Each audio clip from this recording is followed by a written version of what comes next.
In my last video, I realized I made a lot of mistakes and I kind of came off as rather foolish.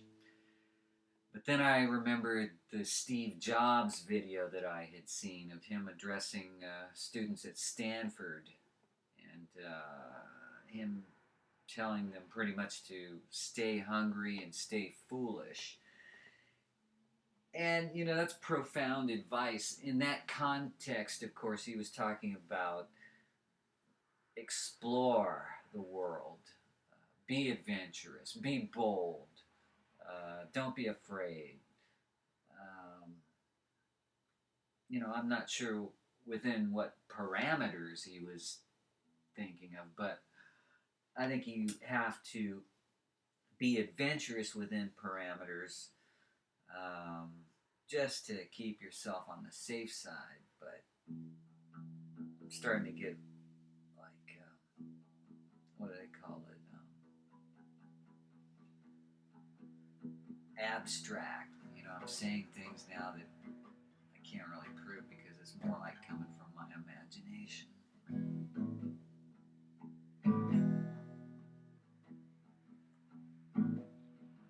Yeah, I made a lot of mistakes in that last video, and I'm here to apologize for it this time.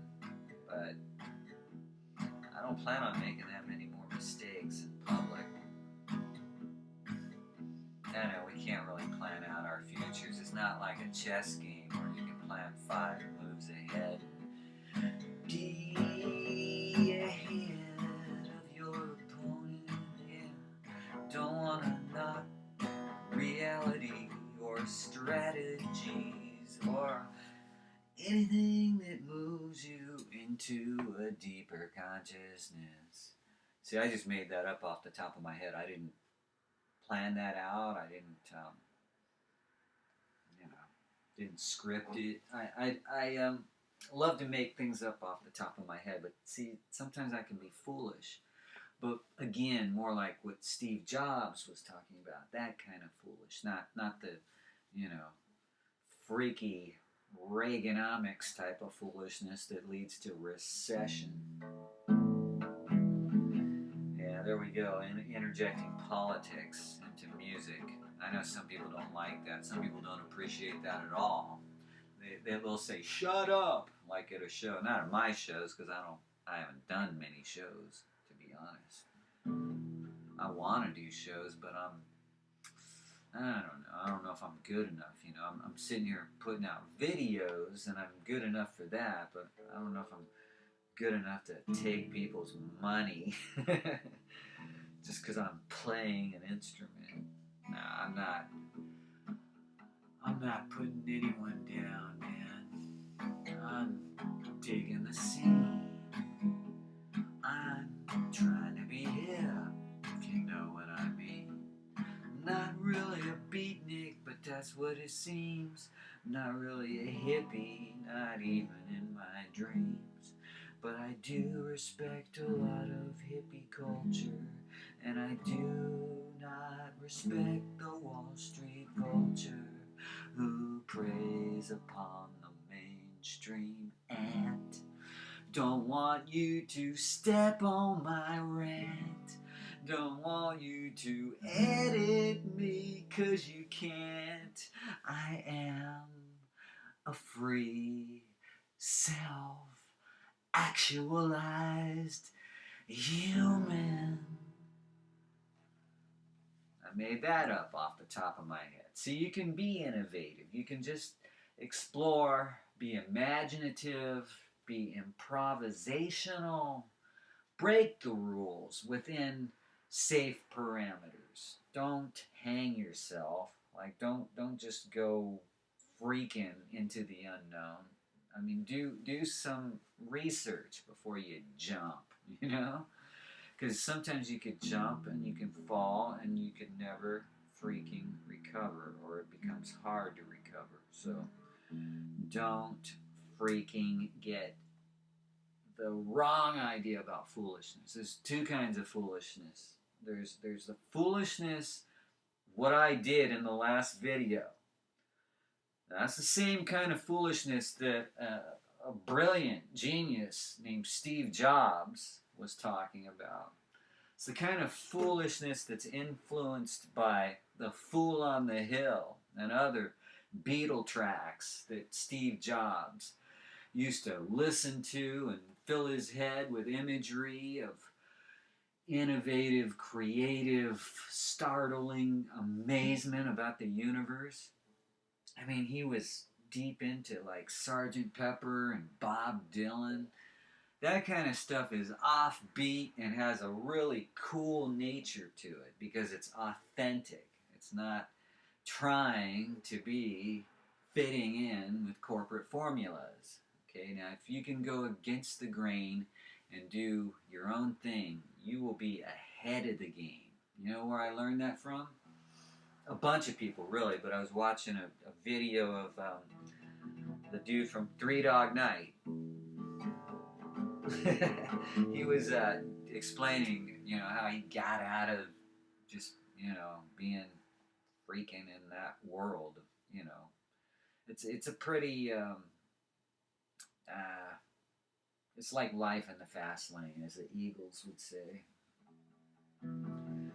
You don't want to freaking destroy yourself, is all I'm trying to say.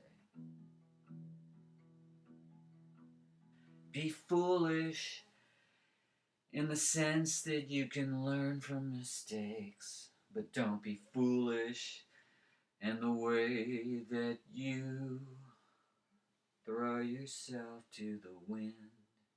That reminds me of a song I wrote recently called Spies Around the World. And there's a line in the song about being thrown to the wind. Let's see, the song goes, spies around the world, spies around the world, spies around the world, spies around the world. Now we all know someone who lives in the dark, and we all know someone who acts a little strange. Yeah, we all know someone who sleeps in the park, and we all know someone who lives in a world of change, and they change their name and identity, but it's all the same, 'cause we don't question really are. We never tell ourselves that maybe it's someone improvising along the way, moving from town to town, taking notes on everyone they meet. We don't know if these low-flying spy planes are equipped with RFID technology. And we don't know if any of the unmanned spacecraft is taking photographs of you and me. Spies around the world, spies around the world, spies around the world. Spies around the world. Hackers know their names by secret codes. But you don't need to know, and no one needs to show what's going on behind those walls. Even though someone may be listening to your calls. Yes, and maybe they're putting them in a digital library that can store trillions and trillions and trillions and trillions and trillions and trillions and trillions and trillions and trillions and trillions and trillions of databases full of knowledge that uncovers all the mysteries about each of us, like maybe privacy doesn't really exist anymore. Like maybe that is a thing of the past. And maybe privacy was not meant to last. But it was a blast when we could get away with all that crazy stuff. Maybe once in a while we still can. But man, have you checked it out? I can see why people doubt if America's going to keep on being a free country or if we're going to keep on being in a free world. I mean, there's so many freaking laws that take away freedom, or limit it, or restrict it. You know, it's hard to just pick up a guitar and walk outside your door and start singing without breaking laws.